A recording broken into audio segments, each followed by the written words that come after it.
And we just want to remind you that there is a chat button it's on the GoToMeeting screen, sort of at the bottom, so you can actually input a chat question or comment or link to share and input that into the chat down at the bottom and share that out with everyone if you would like to as an option. If you want to ask a question, please feel free to ask a question anytime. Just don't forget to unmute yourself so we can hear you. But I'm going to go ahead and hand the mic over to Brett, and he will get us started.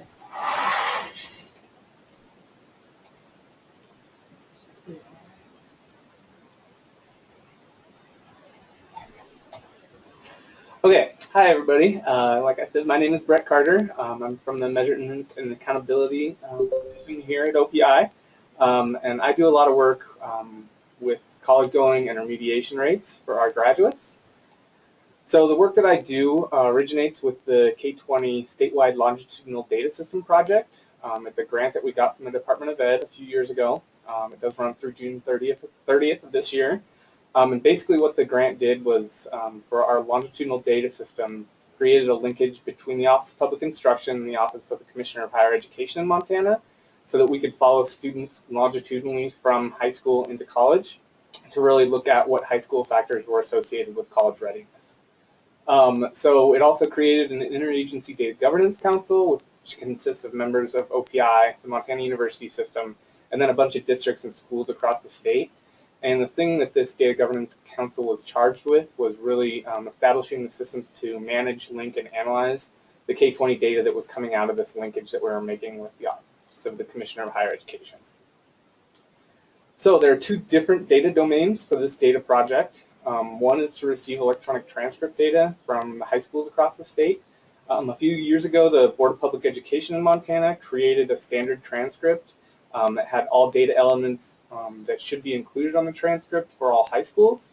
And what we were seeking to do is really create that standard transcript for all high schools across the state that were creating their own transcript in different formats and in different ways with different elements.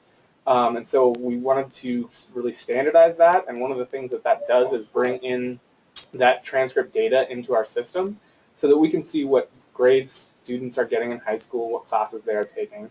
The other data domain is really from the college level within the Montana University System, and it's the data that the Office of the Commissioner of Higher Education sends to OPI every year, and really it's factors that are associated with college readiness. So it's things like the college going rates for our students, which students are going where, whether they were getting remediated once they got into those institutions, whether they were continuing on with those institutions, the grades they got, the areas of study that they were choosing, and then finally graduation. So for the initial analysis of what we've done so far, we have created that link between OPI's and OCHI's databases. We do bring that student level data into the OCHI's data warehouse every year. In fact, we're doing that, matching those students right now for the graduates of 2015. All that data does exist in GEMS, which is our data warehouse for our statewide longitudinal data system. And what it can show us really is which students enter the Montana University System after graduation, and like I said, which students either need math or writing remediation upon entering those systems. So this is what the GEMS platform looks like for those of you that haven't been out to it before. If you just Google GEMS Montana, it will come up, but it is, I think the address is gems.opi.mt.gov. And across the top, you can see really the links for where you can go in this site to access data. The easiest way to get into the college data is really to hover over that gray bar that says I'm interested in. And at the very bottom there, you can see the college readiness tab. Once you click on the college readiness tab, it takes you into our series of reports about students in the state, whether they graduated and where they're going on to college, and then what success they're having when they get to college. So the most basic report that you can click on is this Montana High School Follow-Up High School Detail Report, and it's the one that's showing on the screen right now. And what I have selected is for the Great Falls School District. And so what you can see in the report is for the state. Is there a question? I can't see anything on my screen. I just see the MPPLN online meeting screen.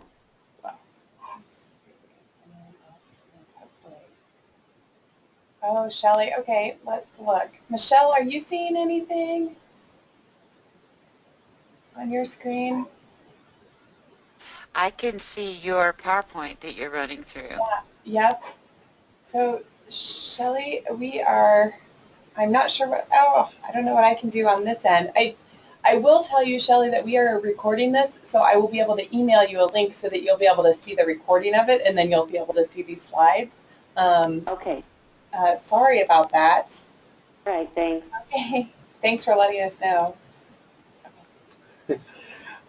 So I'm sorry that you're not be able to see We'll this, but hopefully you'll be able to see it when she posts it.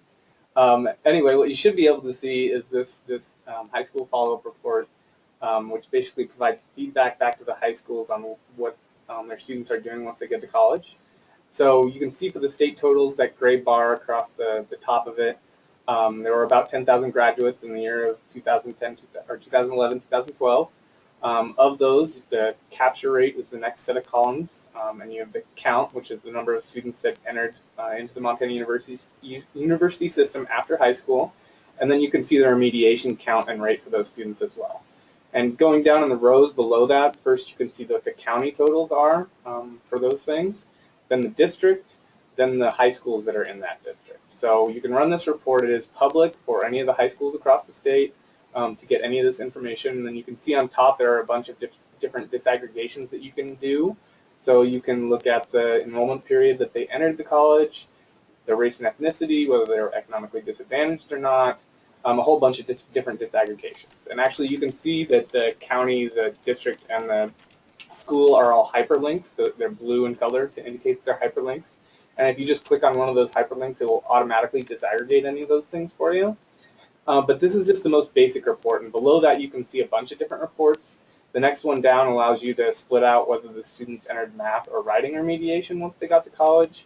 The next couple are really looking at not on the high school, but more at the campus level. So you can look at Montana State University versus the University of Montana. And then below that are the campus feeder reports, which are similar except for they allow you to disaggregate by high school and by college. So you can look at the students, say, in Bozeman that go to Montana State University and whether they get remediated in any of those categories or not. And I see a question here. Do we lose the information on those who go out of state to college? That's a great question. And for the remediation details, we do not get that information.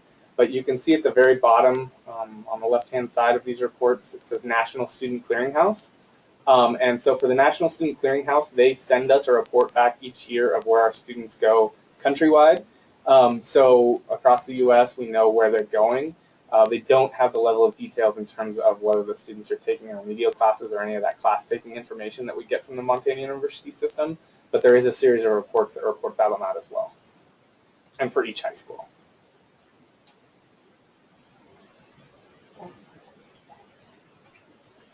So now I'm going to sort of take a turn and talk about more of what we can do with this data. And basically this graph is just a representation of where our math remediation rates have been for the past 4 years. And what you can see is that the math remediation rates have sort of hovered around 25% of our students. So that's a quarter of our high school students that when they exit high school have to enter a course in college in math that they have to pay for, but that doesn't count towards their graduation in college. And if you just do a basic disaggregation of those results between males and females, you can see that there's a fairly sizable gap between the males and females in terms of whether they're entering math remediation, that females typically enter math remediation at about 10 percentage points higher than the males do. So to follow along with that disaggregation, what more can we do with that data than just looking at it according to some of these different demographic groups? Really what we want to be able to do is we want to be able to predict in high school which students are at a higher risk of having to enter math remediation once they get to college. And so what I have listed out here is a set of variables that we have available to us right now that we can use to try to predict those things. So across the top in green, we have the CRT scores that we can use. That only goes up to our graduates of 2015 because after that the CRT was discontinued for 10th graders. We have their September 10th age, which is actually just a factor of how old they were compared to their grade, whether they were too old for the grade they were in. We do have ACT scores across the state since all our juniors have been taking the ACT since 2013. We have students' Title I status, obviously their gender, whether they were a foreign student or not in high school, their migrant status in high school, their Title III status in high school, the number of out-of-school suspensions that they had in high school, their race and ethnicity, whether they were gifted and talented or not, their LEP status, the campus they attended, their high school GPA, their high school rank, and their high school size. As I said before in the presentation, we are going to bring in a bunch of different transcript level data elements in the future, but we're just getting off the ground with getting those transcripts from high school, so we don't have that data on a large enough scale yet to be able to include it, but we will in the future. And then the last set of variables that you can see on the bottom are really socioeconomic status variables. So we can look at things like meal status, which is whether they were on free and reduced price lunch or not. And then there are 3 others that we can include from the census, which are home value, income, and education for an area. And we get to get those for the school district themselves or for the census tract or the county, and use those really to try to help predict whether students are going to have to enter math remediation or not. So when we actually throw that data into logistic regression, which don't worry, I'm not going to get too much into the weeds on what logistic regression is, these are the actual elements of that set that I just presented that came out to be significantly predictive of remediation. So the first 2, math, ACT, and CRT, that sort of makes sense, that their assessment scores are related to whether they get put in remedial classes or not. The next one, gender, is basically saying that if you have the same math ACT score and CRT score, if you're a female, you're still more likely to enter remediation than a male is. Socioeconomic status ends up being predictive. The most predictive of those factors ended up being the home price value in that given area. That helped the model a little bit. The campus that the student attended in terms of which college campus they were planning to attend, and then their GPA and their rank were also important predictors of whether they were going to enter math remediation. On the right, they have what's called a confusion matrix, which don't worry, I'm going to try not to confuse anybody, but basically that's an estimate of how well the model is doing at making correct predictions. And you can see on the right-hand side that the actual percent of correct predictions is pretty good. That's a pretty decent model. But the number that's circled on the lower left-hand corner is really the number that we want to minimize as much as possible with this model. That's the number that the model predicted the student was not going to have to enter math remediation based off these high school factors, but actually did have to enter math remediation once they got to college. So we really want to minimize that number as much as possible, and this model has actually been set up to minimize that as much as possible. So really, what is the value of this, going back to the schools and to teachers and counselors and administrators?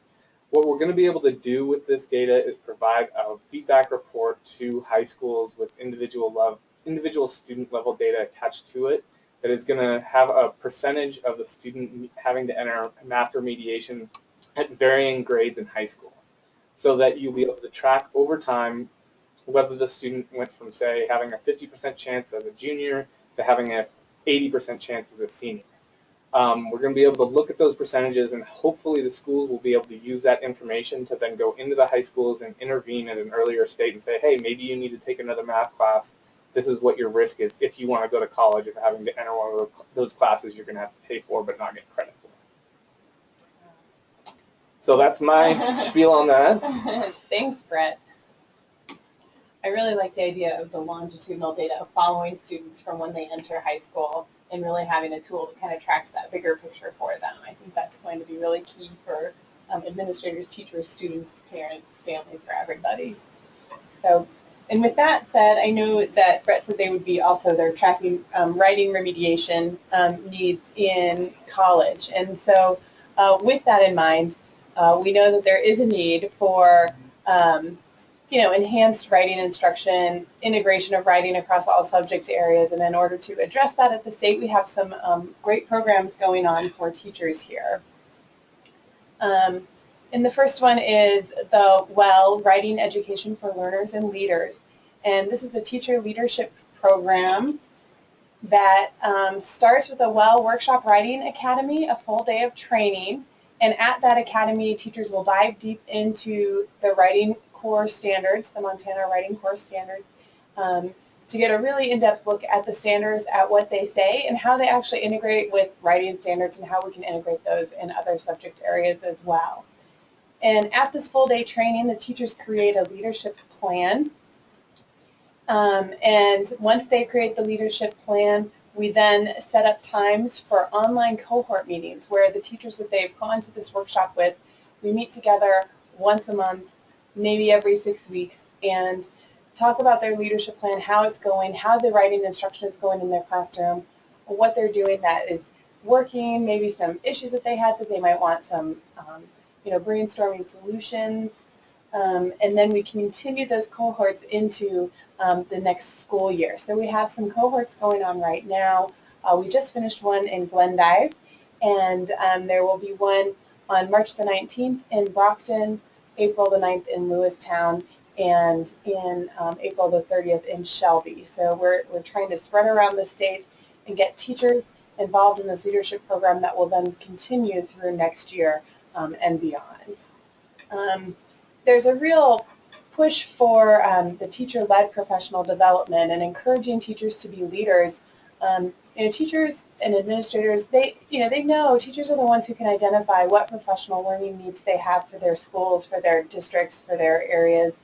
And so encouraging teachers to, say what they need and to maybe even empower themselves to lead some of this professional development is an important way to move forward in professional learning for teachers. And we have an online professional learning community here in Montana that was started by a couple of high school teachers, Bridget Paddock and Wendy Tyree from Skyview High School in Billings, and they wanted to have a venue where they could reach out to other writing teachers and discuss best practices, share an article, have a place to go where they knew they could meet other writing teachers from across the state.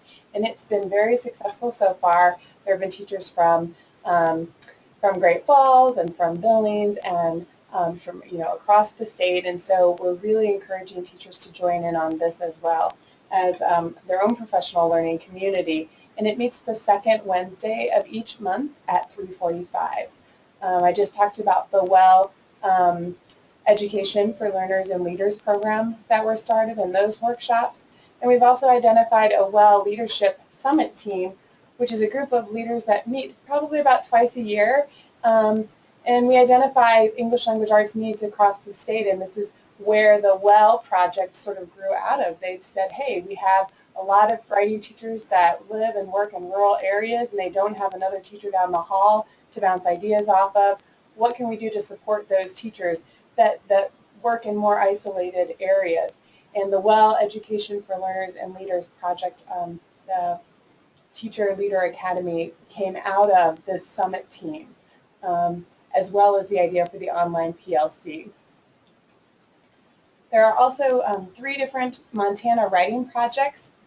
We have the Elk River Writing Project, the Montana Writing Project, and the Yellowstone Writing Project.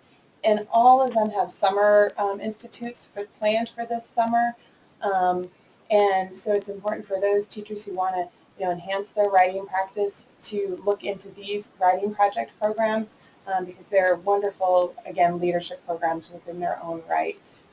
And then there's MATLA, the Montana Association of Teachers of English, which we are really hoping to increase membership in that because, again, that's another professional learning community for teachers all across the state.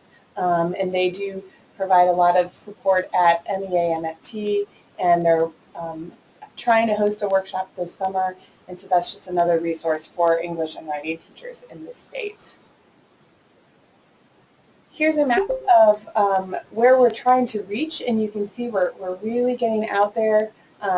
We have liaisons here from our Content Standards and Instruction Division. We have liaisons that go out to the mass meetings each month and share information. The blue dots are our Writing for Education literacy leaders, and the yellow dots are already identified literacy leaders or teachers who have areas where teachers have already come to a leadership project. And the green dots are where the WELL Teacher Leader Workshop locations will be happening. So specifically for writing and English language arts, we're really growing our reach across the state. And here are some resources that we have in place to begin sharing information, sharing resources. We have the Teacher Learning Hub. There are some ELA courses already available. The WELL Workshop has a course available, and the Professional Learning Community has a course available already. There will be more courses coming. We're refining some now, and those will be getting posted soon.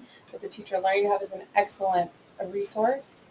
We have the 3 big ideas, the weekly newsletter that Tara sends out here from the Content Standards and Instruction Division, and also one more thing, which is a monthly newsletter that she sends out, and it's an email, and it's brief but full of really important information.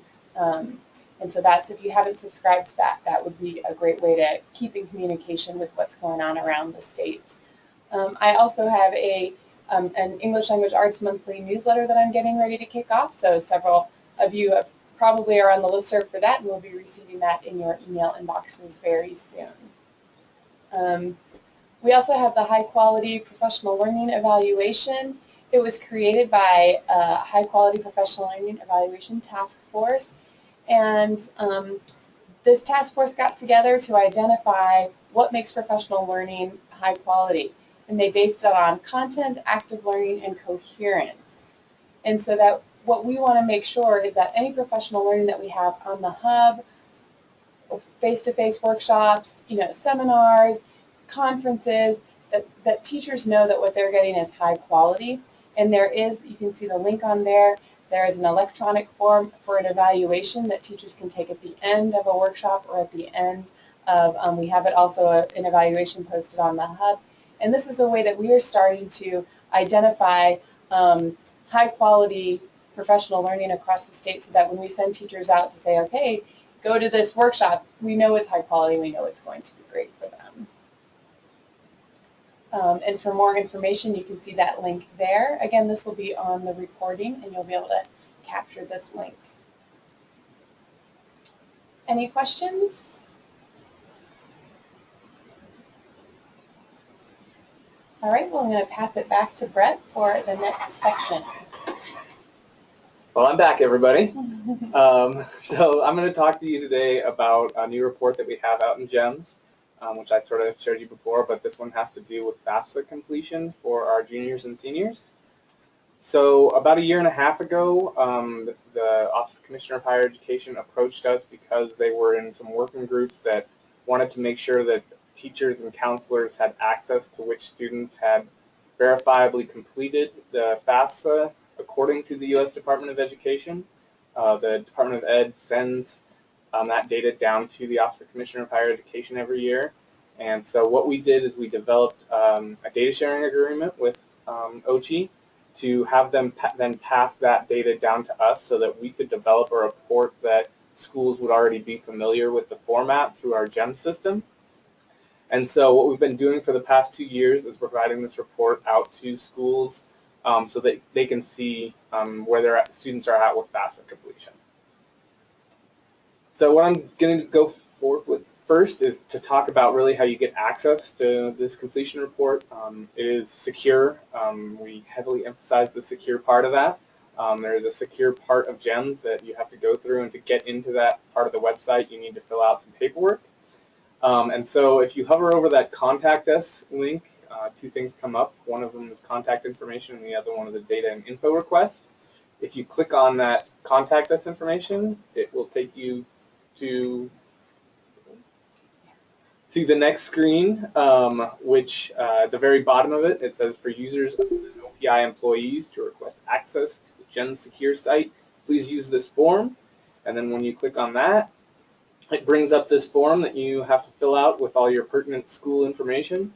And then you have to get your authorized representative, which is typically the district superintendent, to sign off. There's a box there for which part of GEMS you would like access to, and one of those boxes is the FAFSA completion report. So you check that box and you get your authorized representative to sign it. They do need to sign it twice. There is a place where they have to sign it for the regular form, and then there's a bunch of FERPA guidelines that apply directly to FAFSA that they are supposed to read through and then sign underneath those FERPA aspects as well. As I said, then the AR signs off on it. Typically your district superintendent. Obviously, at any time, if anybody that you know of needs any help with doing this sign-up sheet, they can contact me at my email address, and I'm happy to help. And so then once you get access, or once you fill out that form and mail it back to OPI, our help desk will send you a username and a password, or the counselor or teacher a username and a password. And once you get that username and password, you can just click on this login to the secure site, and a dialog box comes up, and that's where you fill in your username and password that were sent to you. And then once you have access, now you can actually get access. And so if you, again, hover over that I'm interested in link, as we did before for the college readiness reports, and then again scroll down to the college readiness side, there are links that will pop up, and one of them is the FAFSA completion report. Now that you're on the secure side, also if you just click on college readiness, the FAFSA completion report will be an option on that left-hand gray bar.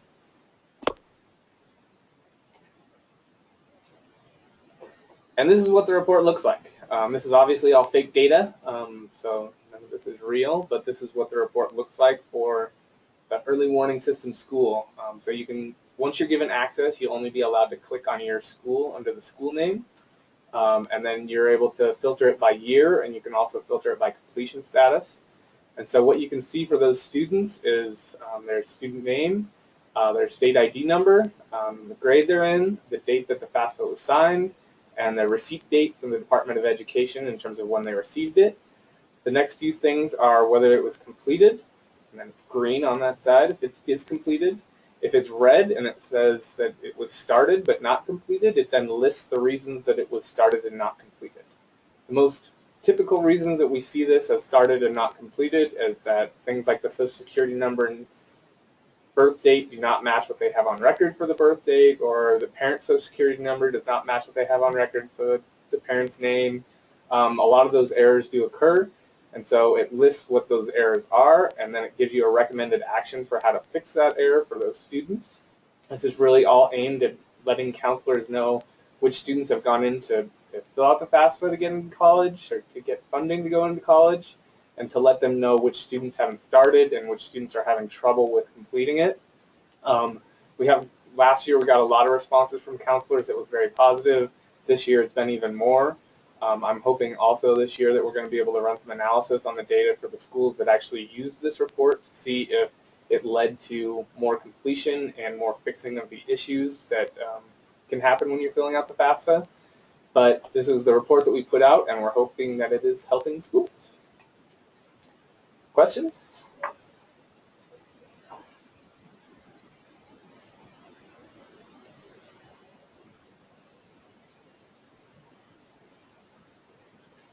That's great. Wow. Well, thanks everybody for joining us this afternoon. Thanks, Brett, for that very informative and helpful presentation. And again, we have this recorded, and we will make the recording. I believe the recordings are going on the hub under the video library, but we will make sure to get that information out so you'll know where to find that video. And I think, Shelley, I knew you were having some technical issues, so we will connect later and make sure that you get a link to that video so you can catch up on what you couldn't see. But everyone else, have a great evening, and we will see you at the next MPPLN in a couple of weeks. Thank you.